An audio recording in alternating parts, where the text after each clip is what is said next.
You already know how to improve your life. And that's exactly the problem, because if knowledge were enough, your life would already look different. You would exercise, you would focus, you would stop procrastinating, you would finally do the things you've been putting off for months. Let me show you something. If someone offered you $1 million to work out every day for the next year, you'd probably do it. No hesitation, no endless research, no waiting for motivation. You would simply do it, which reveals something important. The problem isn't that you can't do hard things. You can. You've always been capable of hard things. So why aren't you doing them now? Most people blame motivation. Others blame discipline. But both explanations miss what's really happening. Because beneath every habit, every decision, every action you repeat, there's another system at work. A system most people never notice.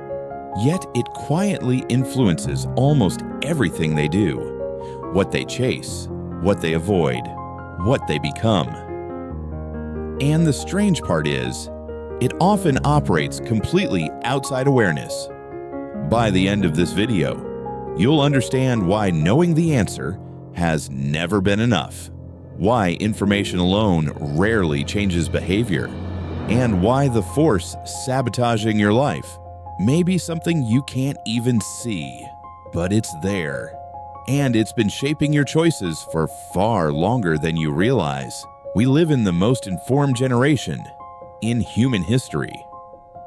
Need fitness advice? 10 seconds. Need business advice? 10 seconds.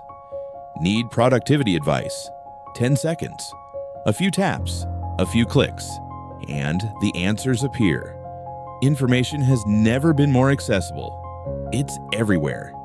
In our pockets, on our screens, following us wherever we go. And yet, something strange is happening. Anxiety keeps rising. Focus keeps disappearing.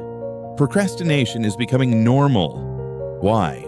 Because information and action are not the same thing. Information creates awareness. Action creates change.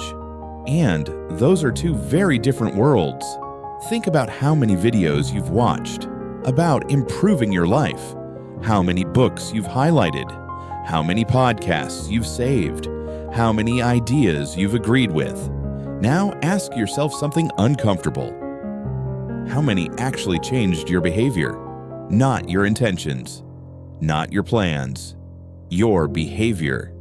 Probably fewer than you'd like to admit. And that's not because the information was bad. Most of it was probably useful. Some of it may have even been brilliant.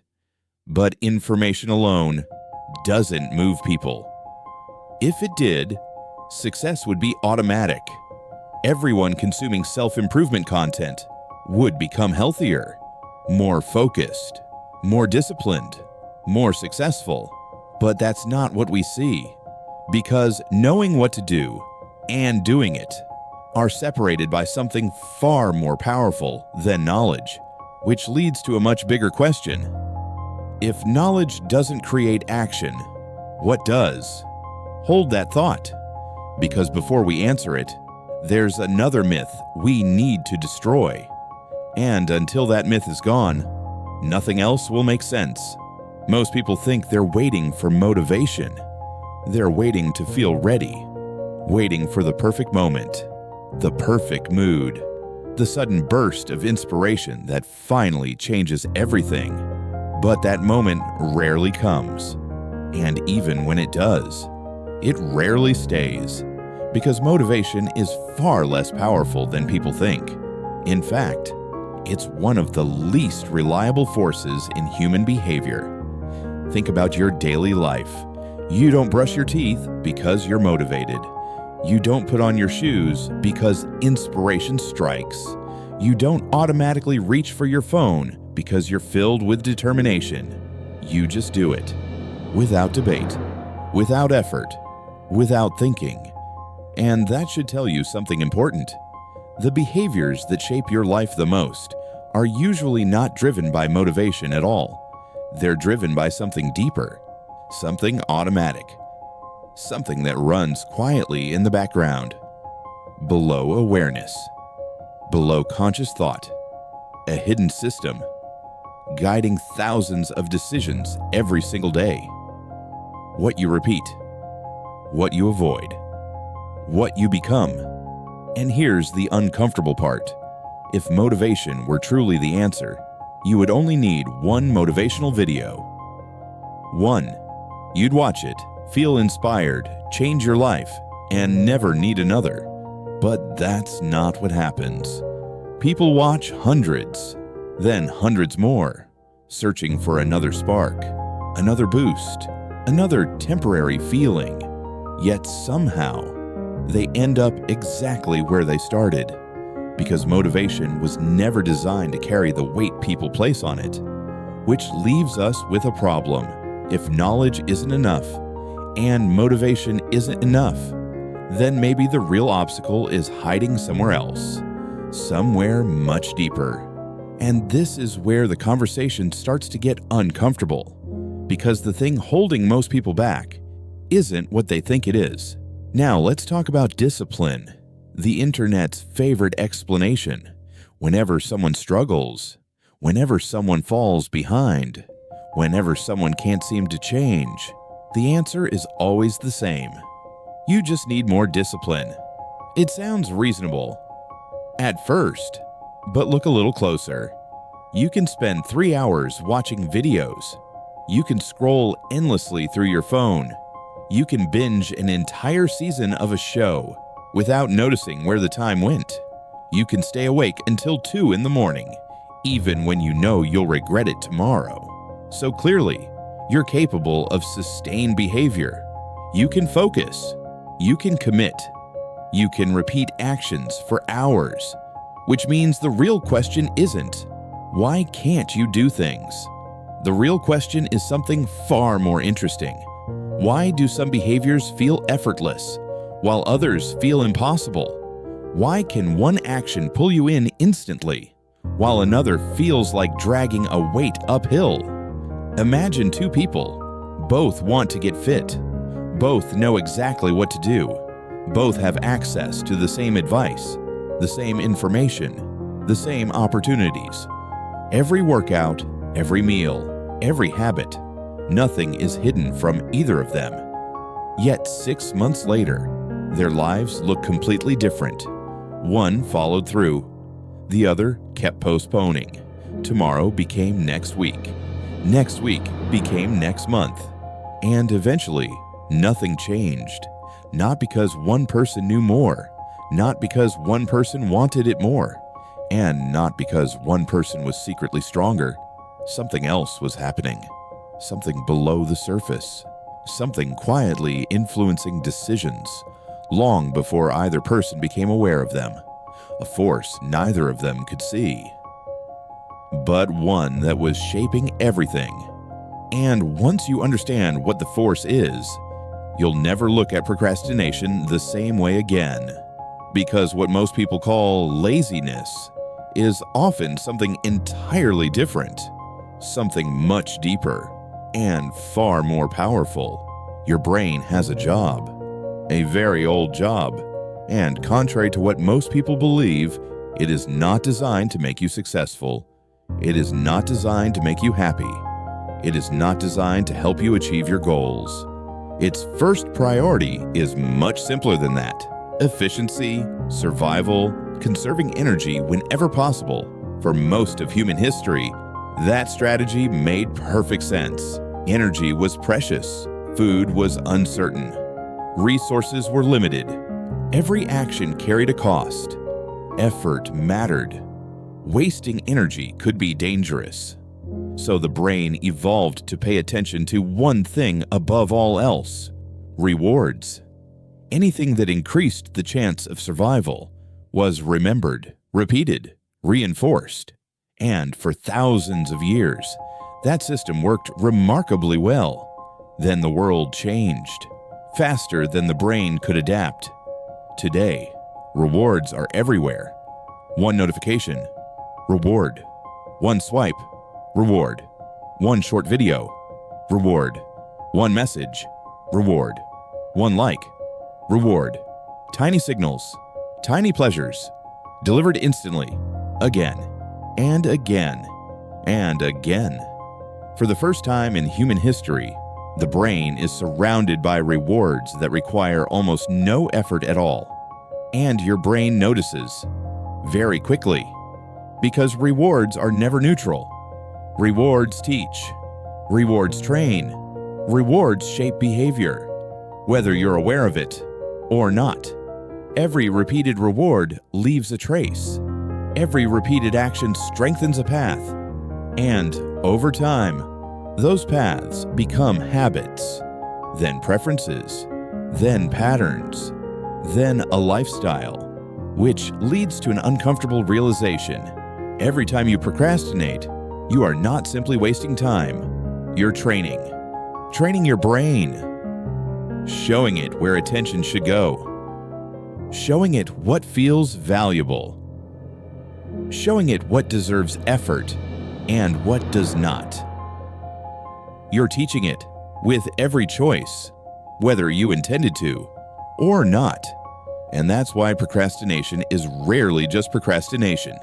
It's conditioning, a slow rewiring process happening beneath awareness, quietly, day after day, choice after choice, which brings us to the real answer, the thing most people never see, the hidden system underneath knowledge, underneath motivation, underneath discipline, the system that has been shaping your behavior all along. You don't have a discipline problem, you have a reward system problem, and everything begins here, because beneath every habit, every routine, every repeated behavior, there is a simple question being asked, a question your brain never stops asking. What should we do again? Not tomorrow, not next year, again. The answer is surprisingly simple. Whatever gets rewarded gets repeated. Not what is important, not what is logical, not even what is good for you. What gets rewarded. And once you see that, a lot of things start making sense. Why do you keep checking your phone? Reward. Why do you keep opening apps without even thinking about it? Reward. Why do you keep avoiding difficult work, even when you know it matters? Reward. Why do you keep procrastinating, despite promising yourself you'll stop? Reward.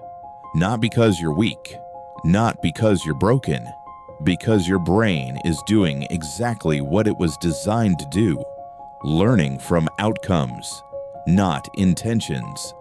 And that's a critical difference. Your intentions live in your mind. Your rewards shape your behavior. One is what you hope for. The other is what trains you, day after day, choice after choice. And modern life has become remarkably efficient at rewarding the wrong things. Instant pleasure, instant stimulation, instant distraction, instant escape. Everything arrives immediately. No waiting, no effort, no friction, and the brain loves that. Because the brain doesn't naturally optimize for your future. It optimizes for what feels rewarding now, which leads to an uncomfortable realization. Your future is not being built by your goals. It's being built by your rewards, the actions you repeat, the behaviors you reinforce, the things you teach yourself to value every single day. Read that again. Your future is not being built by your goals. It's being built by your rewards, because that one idea explains more human behavior than most productivity advice ever will. Why people know what to do, but don't do it. Why intentions collapse. Why habits form. Why lives drift. The answer has been there all along, hidden inside the reward system. But the story doesn't end there, because once this process repeats long enough, something even more dangerous begins to happen. And that's where the real damage starts. Every promise you make to yourself matters more than you think. because every promise becomes evidence, evidence of who you are or who you're becoming. Your brain is always watching, always collecting data, always updating its model of you, not based on what you intend to do, based on what you actually do. So when you tell yourself, "I'll start tomorrow," and tomorrow comes, but nothing changes, your brain notices. When you say, "I'll wake up early," and the alarm rings, but you stay in bed, your brain notices. When you promise yourself, "This time will be different," and it isn't, your brain notices.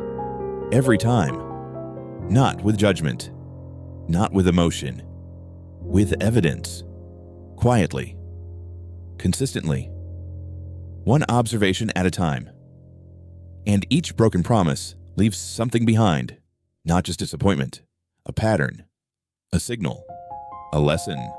Over time, those lessons begin to accumulate. And eventually, something changes. Something most people never see happening. You stop trusting yourself. Not all at once, not consciously. Subtly, gradually. Below awareness. Your words begin to lose weight. Your promises begin to lose meaning. Your future plans begin to feel less real, because somewhere deep inside, your brain has learned a painful expectation that what you say and what you do are often two different things. And that's where the real damage begins. The reason you don't fully trust yourself may not be a mystery. It may be evidence. Evidence collected over weeks, months, years. Evidence that your brain has been recording the entire time. And that realization hurts, because there's truth inside it. A difficult truth. Your brain often believes your actions more than your words, more than your intentions, more than your hopes. It believes the pattern you repeat. And once self-trust begins to disappear, everything becomes heavier.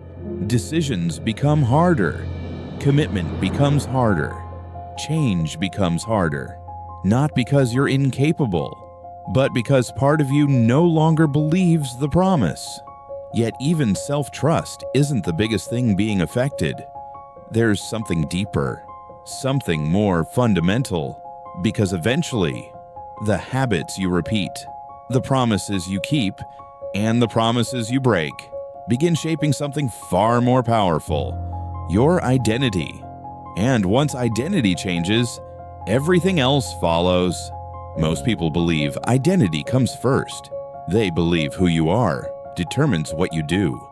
And that's true, but it's only half the story, because behavior shapes identity too. In fact, it may shape it more than most people realize. Your brain is always collecting evidence. Every action, every decision, every repeated behavior, nothing goes unnoticed. Each one becomes a signal, a tiny piece of information, a clue about who you are or who you're becoming. Every action becomes a vote cast for a future version of yourself. Every decision becomes a signal. Every reward becomes a lesson. And lesson by lesson, signal by signal, vote by vote, your brain begins constructing a story about you, not based on your goals, not based on your dreams, not based on the person you hope to become someday, based on your repetitions, based on what you repeatedly reward, based on what you repeatedly choose, because the brain trusts patterns more than promises, more than intentions, more than imagination. And that's where things become unsettling. Most people never consciously choose the identity they're building. They assume they're in control. Meanwhile, the construction is already happening, quietly, automatically, one reward at a time, one habit at a time, one decision at a time, day after day, year after year, until eventually, something strange happens. You wake up inside a version of yourself that you never intentionally created, not because of one dramatic choice, but because of thousands of small ones. Choices that felt insignificant, choices that seemed harmless, choices repeated often enough to become a person. And that's the real psychological trap. The person you become is often the person your brain learns to reward. Not the person you admire, not the person you imagine, the person you reinforce. Again, and again, and again. Which is why this was never just a productivity problem. It was never just about motivation, or discipline, or time management. Those were only symptoms. The deeper issue has always been identity. An identity being shaped in the background, whether you notice it or not. And once you understand that, you begin to see your habits differently. Because every repeated action is doing more than filling time. It's building a person. The question is, who is it building? So, why can't you do what you already know you should do? Why does the gap remain between knowledge and action? The answer is probably not what you've been told. It's not because you're lazy. It's not because you're weak. It's not because you're incapable. And it's not because you're missing some magical level of discipline. The real reason is quieter than that, much deeper than that. Your reward system has been learning from you for years. Thousands of repetitions, thousands of small choices, thousands of moments that seemed insignificant. Yet every one of them taught a lesson about where attention should go, what deserves effort, what deserves reward. And over time, those lessons became patterns. Those patterns became habits. Those habits became identity. And until that system changes, everything else struggles to change with it. Not your habits, not your focus, not your consistency, not even your future. Because behavior is rarely controlled by what you know. It's controlled by what you've learned to reward. Knowledge points the way. Rewards determine the direction you actually walk. And once you truly understand that, something begins to shift. You start seeing your life differently. The phone, the endless distractions, the procrastination, the promises you kept postponing, the discipline that seemed to disappear whenever you needed it most. Suddenly they stop looking like separate problems. They stop looking like personal failures. They stop looking random because they're all connected, all part of the same pattern, the same invisible system, a system that has been shaping your decisions long before you noticed it existed. And perhaps that's the most important realization of all. You were never fighting dozens of different battles. You were fighting one. And now, for the first time, you can finally see it. But there's one final piece. The piece most people never see. Because eventually, these repeated actions stop being behaviors and start becoming identity. At first, it seems harmless. A skipped workout, a delayed task, a promise pushed to tomorrow.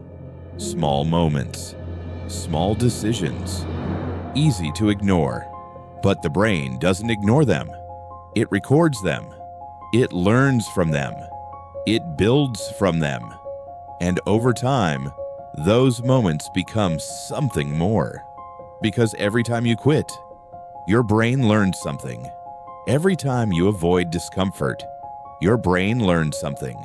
Every time you break a promise to yourself, your brain learns something. Not about the task, about you, about the kind of person you are, or the kind of person you're becoming. That's the part most people miss. The brain is never just tracking behavior. It's constructing an identity, a story, a model, an answer to a simple question: who am I? And it answers that question the same way it answers everything else, with evidence, not intentions, not wishes, not goals. Evidence, the patterns you repeat, the actions you reinforce, the choices you make when nobody is watching, and slowly, without realizing it, you begin living inside that story. A story written by repetition, a story shaped by rewards, a story built one decision at a time. And the unsettling part is this: that process is happening right now, in this moment, today, with every action you repeat and every action you avoid, whether you notice it or not.